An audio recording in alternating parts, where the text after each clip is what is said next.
آج کی ویڈیو میں ہم پینل اور ورک اسپیس کے بارے میں تفصیلی پڑھیں گے، اور میں آپ کو یہ بتاؤں گا کہ ہم کس طرح ایک ایسا اچھا ورک اسپیس بنا سکتے ہیں جو ہمارے لیے صحیح مفید ثابت ہو۔ تو میرے دائیں جانب پہ جیسے کہ میں نے پہلے بتایا تھا کہ یہ پینلز آ رہے ہیں۔ کسی بھی پینل کو جب ہم کلک کرتے ہیں تو اس کے اندر موجود جتنے بھی ہمارے پاس آپشن ہیں وہ سب آ رہے ہوتے ہیں، جیسے یہ پراپرٹی کا پینل ہے، لیئر کا پینل ہے، اور لائبریریز کا پینل ہے، اسی طرح لنکس کا پینل ہے، وغیرہ وغیرہ۔ اور یہ سب ہمارا ورک اسپیس ونڈوز میں جا کر ورک اسپیس میں جا کر دیکھیں تو اسینشل کے اندر موجود ہے۔ اسی طرح اگر آپ یہاں پر اوپری طرف دائیں جانب دیکھیں تو آپ کو ایک آئیکن نظر آ رہا ہوگا، جس پر اگر میں کلک کرتا ہوں تو ہمارے پاس جو پینلز کے ڈراپ کی طرف سے بنے ہوئے ورک اسپیسز ہیں وہ ان کی لسٹ آ رہی ہوتی ہے۔ ابھی یہ اسینشل یہاں پہ منتخب کیا گیا ہے۔ اس کے علاوہ اگر آپ پینٹنگ کرنی ہے صرف آپ نے لوگ السٹریٹر تو پینٹنگ میں کلک کرتا ہوں تو یہاں پر وہ سارے ٹولز آ جائیں گے جو پینٹنگ سے متعلقہ السٹریٹر دے رہا ہے۔ یا پھر اگر آپ نے لکھائی کے ساتھ کام کرنا ہے اور ٹائپوگرافی پر کلک کرتے ہیں تو یہاں پر سارے وہ ٹولز آئیں گے جو کہ لکھائی سے متعلقہ السٹریٹر دے رہا ہے، اور اسی طرح دیگر بھی لے آؤٹس موجود ہیں۔ تو میں واپس اسینشل کی طرف آتا ہوں۔ اب اگر میں دوبارہ سوئچ ورک اسپیس کی طرف آتا ہوں تو یہاں پر اسینشل کو دوبارہ منتخب کرتے ہیں اور دیکھتے ہیں کہ اس کے اندر کون سے پینلز موجود ہیں۔ اسینشل چونکہ ضروری پینلز ہیں تو اس میں سب سے پہلے یہ لیئرز کے بارے میں دے رہا ہے۔ اب اسینشل کو منتخب کیے ہوئے دوبارہ سے میں نے ان پینلز کو کسٹمائز کرنا ہے جو کہ ہمارے لیے مفید ثابت ہو سکے۔ تو میں کیا کروں گا کہ ایک ایک پینل کو اٹھا کے اسکرین سے دائیں جانب سے بائیں جانب لے آؤں گا درمیان میں، اور یہ ایک ایک پینل جدا ہوتا جائے گا حتیٰ کہ ہم دیکھیں گے کہ دائیں جانب کوئی ایک پینل بھی باقی نہ رہے۔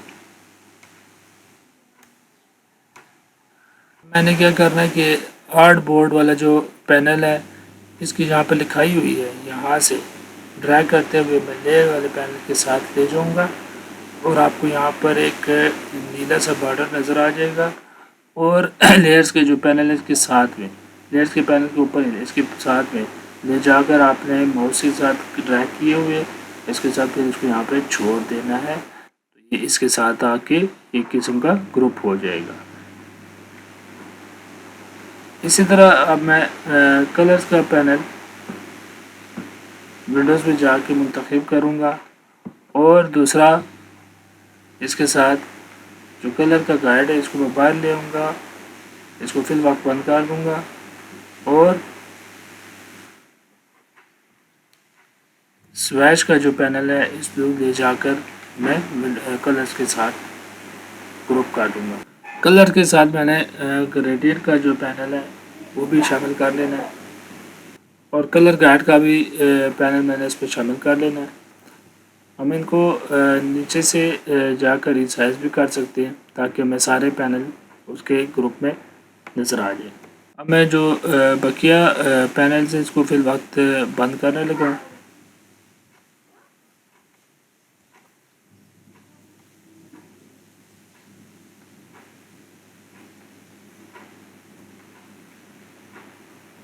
اور جو برش والا پینل ہے اس کو مکمل کرتے ہیں۔ برش کے ساتھ ہم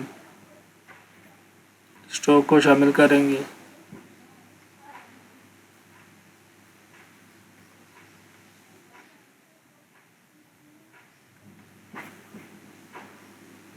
اور ٹرانسپیرنسی کو شامل کریں گے، سیمبل کو کلوز کر دیں گے۔ لیئرز اور آرٹ بورڈ کے پینل کو ہم شامل کریں گے۔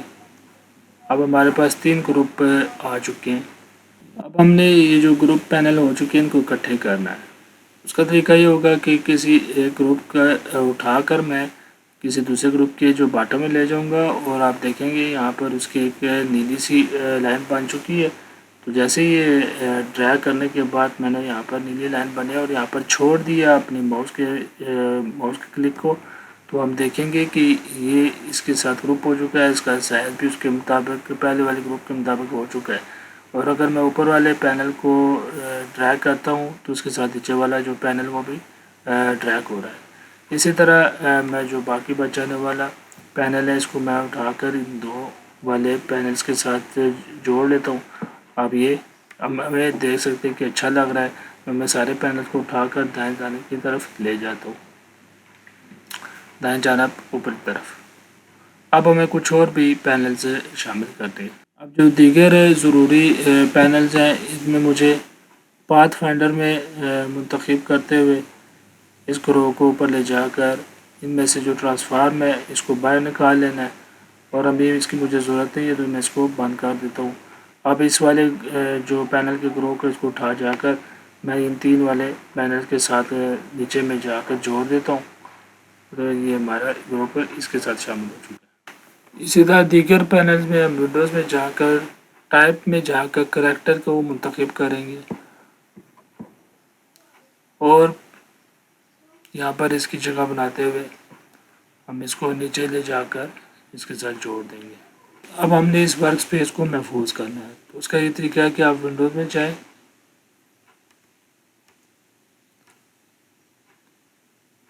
اور ورک سپیس میں جا کر نیو ورک سپیس پر جائیں اور یہاں پر اس ورک سپیس کو کچھ نام دے دیں، اوکے کر دیں. تو یہاں پر اگر لسٹ میں جا کر ہم دیکھیں تو یہاں پر یہ ورک سپیس اسینشل کو میں منتخب کرتا ہوں اور یہاں پر میں ورک سپیس کو تبدیل کرتا ہوں. تو جو ابھی ہم نے سیٹنگ ورک سپیس کی پینل کے ساتھ بنائی تھی وہ عبدل میں منتخب کرتا ہوں. تو کیا ہوا، اس میں وہ والی ساری ورک سپیس شامل ہو چکی ہے. تو اس طرح ہم نے آج کے سبق میں یہ جانا کہ کس طرح ورک سپیس کے پینلز کے ساتھ کام کیا جاتا ہے، کس طرح ان کو اپنے ڈیزائن کے مطابق ہم کسٹمائز کر سکتے ہیں اور ان کو اپنی ضرورت کے مطابق ڈالا جا سکتا ہے. اور اس کے علاوہ ہم نے اس ورک سپیس کو محفوظ کرنا اور اس کو دوبارہ استعمال کرنے کے بارے میں بھی جانا، تاکہ ہمارے ڈیزائن میں اپنی ضرورت کے مطابق ہم اپنے پینلز کو لا سکیں جو کہ ڈیزائن میں مفید ثابت ہوں گی.